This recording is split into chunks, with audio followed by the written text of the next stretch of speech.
Hey, wonderful people. We're back here again, another day. And yeah, my two jobs. Let me scratch my head. It shows that I'm wondering and thinking about things. So, yesterday, I was all about getting it done and getting that one job to strand over both jobs, to take the place of my two jobs, which is working out wonderfully. But I was hesitating. So I wanted to know, and I don't do the whole thing where it's like, oh, well, it was circumstances, I had stuff to do. No, if you really wanted to do it, you would do it. So I asked myself the question last night on the way home, which is a half hour drive, it's not too long, in the dark, talking to yourself, ranting to yourself, basically, right? Asking myself, why aren't you doing this? What is the fear? What could be the fear that you would want to do? And I kind of discussed it out loud with myself. And when you hear yourself say things, then you can comprehend it more. And you put it in order to say it in words, you have to put it together in thoughts, and then it's not this big jumbled jigsaw puzzle of thoughts, emotions, beliefs, and feelings. It's actually a coherent sentence and paragraph of what you want. And that's what I did last night. And I came to some other conclusions because I was like, okay, I'm going to cut the things out of the way that are in the way of me getting my resume out and just send that resume out. Because what I was doing is basically finding reasons not to uh, apply for this better job, a better class of jobs um, in my career niche. So I asked myself, why? Why didn't you do that? Why aren't you doing it? How come you?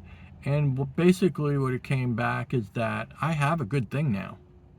I have a good thing now. And if I continue doing this, I will be good. I will be financially sufficient. I will have paid off all my debts. I will have financially everything that I set up to do here if I keep doing this two job thing. And the two job thing is working out really great. And so there was a part of me that was like, hey, why are you jeopardizing this? Why are you jeopardizing a good thing? Are you just jumping into something else because um, when you're filling out applications, it's easy to keep filling out. When you're doing anything, it's easy to keep doing the same thing repeatedly. And honestly, you get to hear it in some other niches about shiny object syndrome. It's just the next nice thing that you think you can't live without, right? You really need. So, am I doing that? I ask myself, are you doing that? And that's another 15 minutes of Q&A with myself. And why I'm actually doing this. Why I may need to do it. What are the real reasons behind it? And this is where I started to string together the reasons. The almost like they weren't subconscious, but they weren't strung together in a coherent fashion that I could grasp consciously and say, this is what this is, and this is what this is. It was all this abstract, yeah, it's kind of like, again, like a jigsaw puzzle that you don't connect. That you don't finish. You don't really know what it is. Let's say the picture isn't on the box. Even if it is on the box, it's going to look a little different when you finish it. It's going to be this big thing. And that's kind of what it's like if you don't put your thoughts together. Some people find it easy to write it out. I find it easy to speak it out, because if I have to speak it, then I have to put it into a coherent fashion. And I kind of do a therapeutic thing with myself that, with therapists, well, how does that make you feel? Well, what's the feeling behind you doing that? then what would you want to get out of that? Why, and how does that make you feel? That kind of thing. And you go back and forth like that. You will come to some conclusions. That's why they do it. They don't know everything. They're not levitating above the rest of us, helping us like angels. They're just basically getting you to help you. Sorry if it's a really expensive therapist and you're finding out that you are the one doing all the work.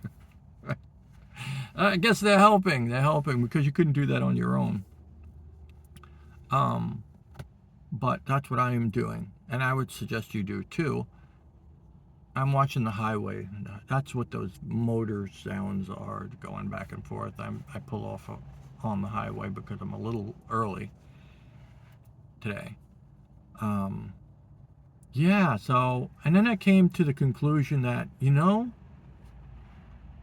I came to the conclusion that, you know what? Maybe I should just keep these two jobs and let this ride. Do this like I had intended in the first place. Kind of told myself, do this for 6 months, we'll see where it goes. Because by then you will have paid off all your debts and gotten everything under control. I mean, everybody has debts. The United States has debts. Everything, that's a different situation. But debts, there's good debts and bad debts, and I want to get rid of the bad debts. It's just a more advantageous situation to be in. You always want to try and get rid of the bad debts. Okay, so, and I was like, well, okay, do those things. I am in a good situation. Just keep going back and forth, back and forth, back and forth. And milk it for all it's worth and get that money and do your thing because that's good for you. And then I was like, well, it's not. Then I did the devil's advocate thing where you're like, well, because I felt like I was missing something.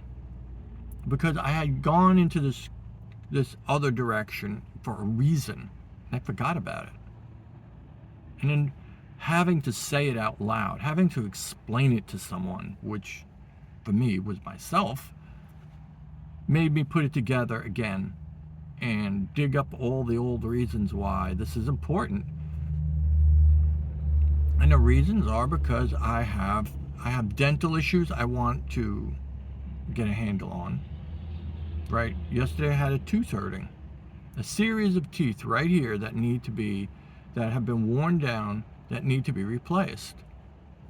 Very fortuitous that it was hurting, like pain level, it was probably a 1. It was just saying, by the way, dude, right, these teeth right here, do not forget us when you're thinking about applications and money.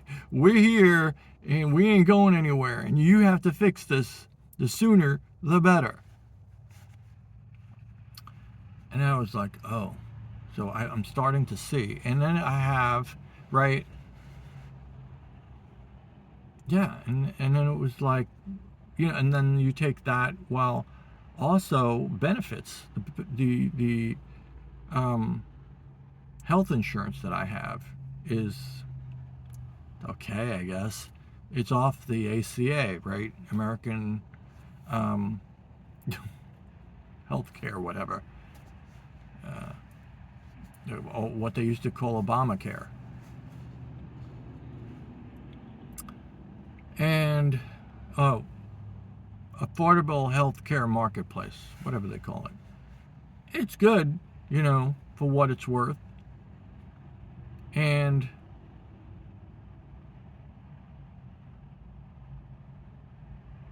it's better than nothing. So, but then I saw all the benefits that the company that I'm working for in the afternoon, if you qualify, if you have enough hours, right? And then I was like, oh, wow. If I had that insurance, I wouldn't be half in debt that I am with I have like $4,000 outstanding in dental payments that I still have to pay down, which I will pay down definitely with the 2 jobs, but I wouldn't have that if I had decent coverage in the first place. Womp, womp, womp. Right? I was like, oh, that's why. Yes, exactly. And other health insurance as well. I had a kidney stone this past summer. I would have had better insurance. I might not have had to pay anything from that, right? It's not something you go and have fun with. Hey everybody, I'm gonna have a kidney stone. Let's have some fun, right? It's a mishap, and good insurance covers it. I did not have good insurance. I had mediocre, okay insurance, decent insurance. Let's just put it that way. Yeah, and so it started to make sense on me. It started to dawn on me why I had gone down this path. Why I was like, hey, you got to get that third, right? Third job. It's not even a third job. It's a replacement job. Let's call it a replacement job.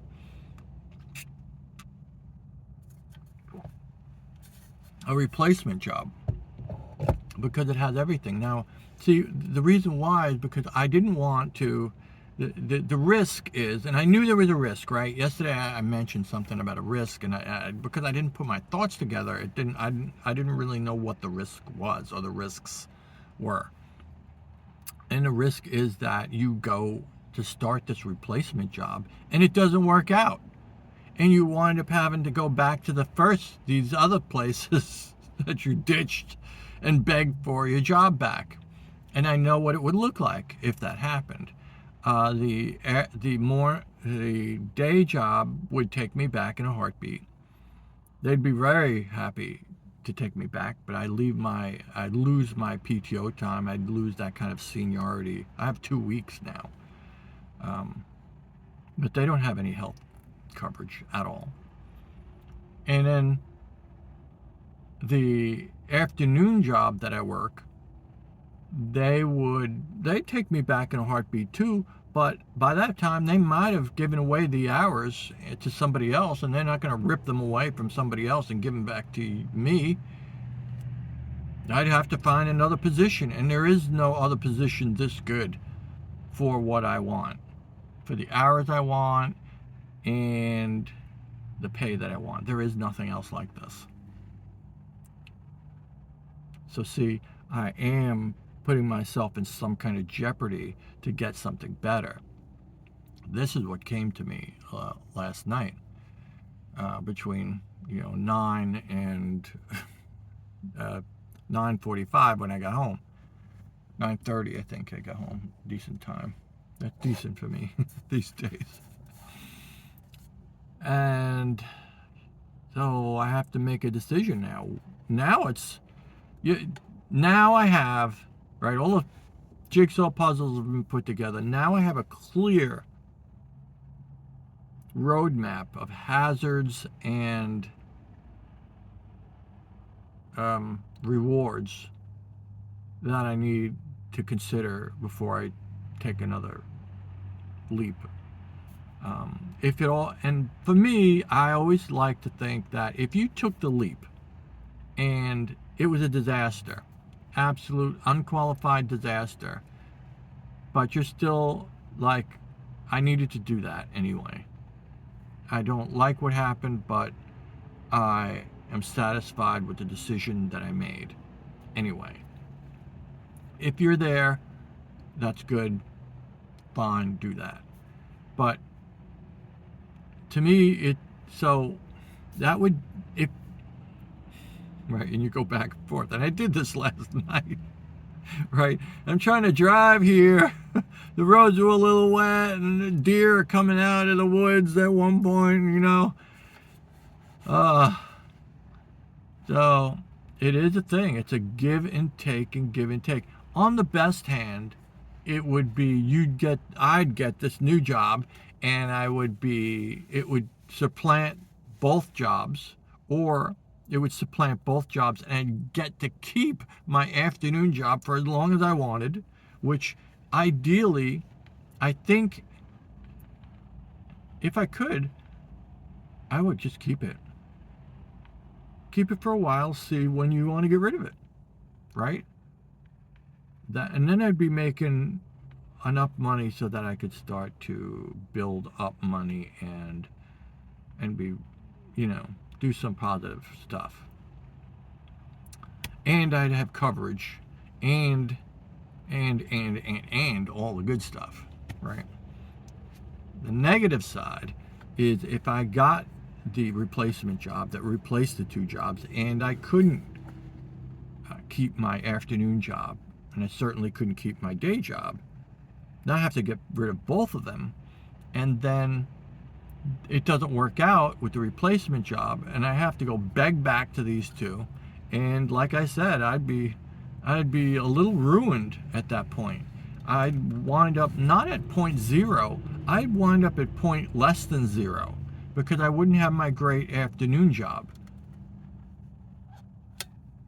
So what should I do? I have no idea right now. I think conservatively you should keep this job until you find something that's amazing, like something you can't, an opportunity you're just like, I can't pass that by. I can't pass that by. I have to take that, right? It's too good to be true. That is a possibility. That is a path that I think I might take.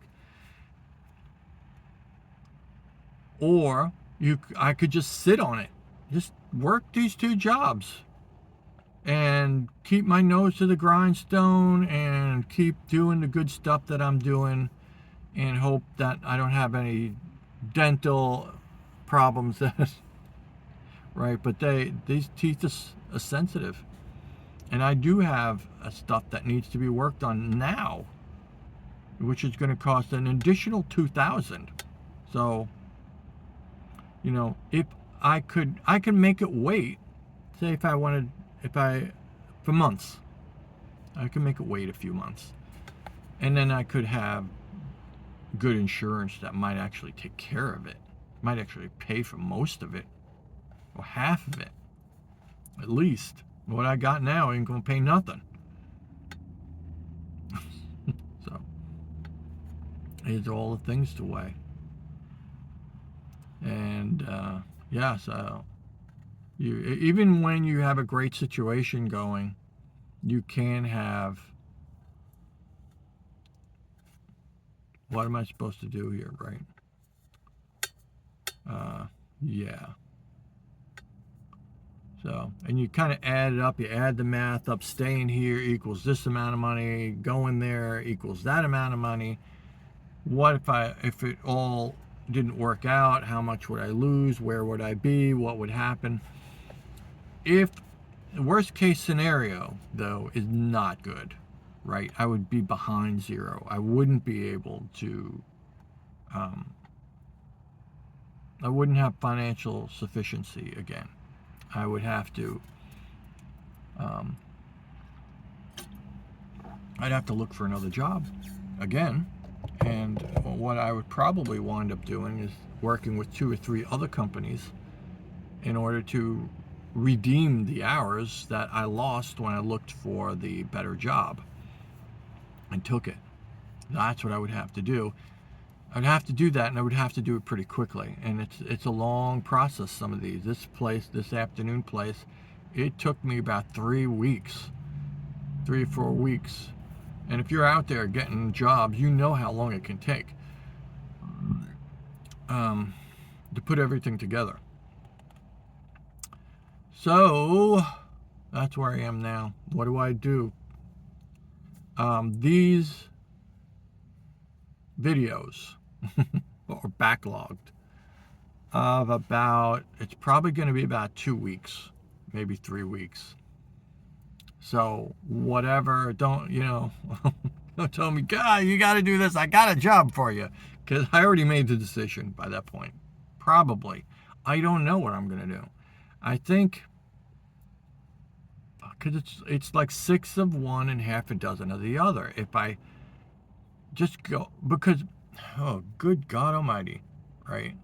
And that's how life is. There are no assurances. When you come into this life, sure, you hope, everybody hopes this kid's going to live to be 80, he's going to do amazing things, right?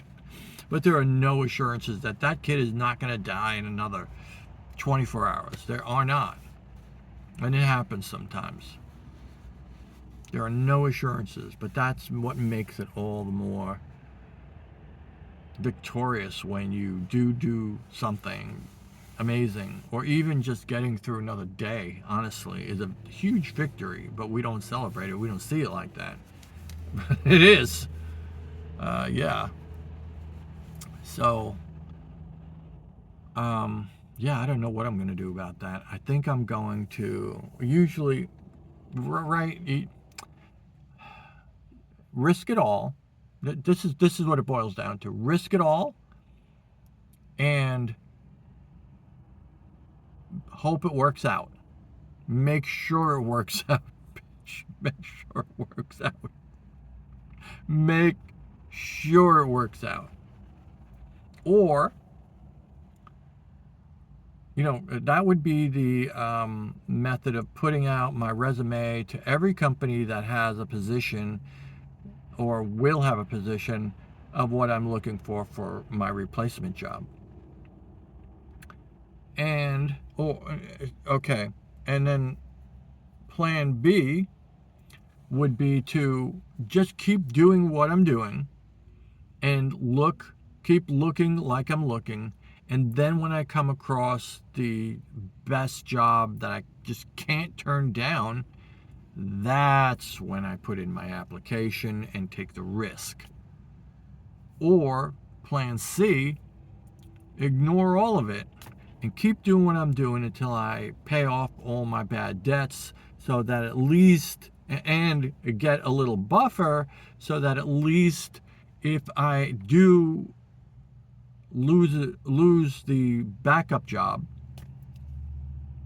I will be in a place that's good enough, right? I'll be able to, I'll be sweating it, but if I quickly hustle back to what I'm doing now and find and get all those positions back under me, I will be able to bring in the money like I'm doing now without too much upsetment.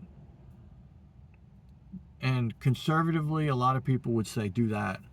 You got to do that, right? Because that's the only one that's sort of guaranteed. But there are no guarantees. There are no guarantees, right? Those deer that came out ahead of me the other day, yesterday, almost 20 hours ago, right? That could have changed my life, right? I could have hit one of them and flew off the road, and craziness could have happened, right? You have no guarantees on anything. And so it's risk assessment. You've heard about that, and it is risk assessment. So what do? Do I just keep my nose to the grindstone? Well, I'll get back to you on that. I'm not going to keep milling around the point. But basically what I usually do when I come to these kind of decisions is I break it down on the steps that I could take. And then I think about what I would tell a family member, a loved one, right? What would you tell a loved one to do? That usually is the best advice that you could give to yourself by giving it to somebody else. And you explain it like that. And that's what I'm going to do. That's for next time, because I haven't done that yet. Next time, done.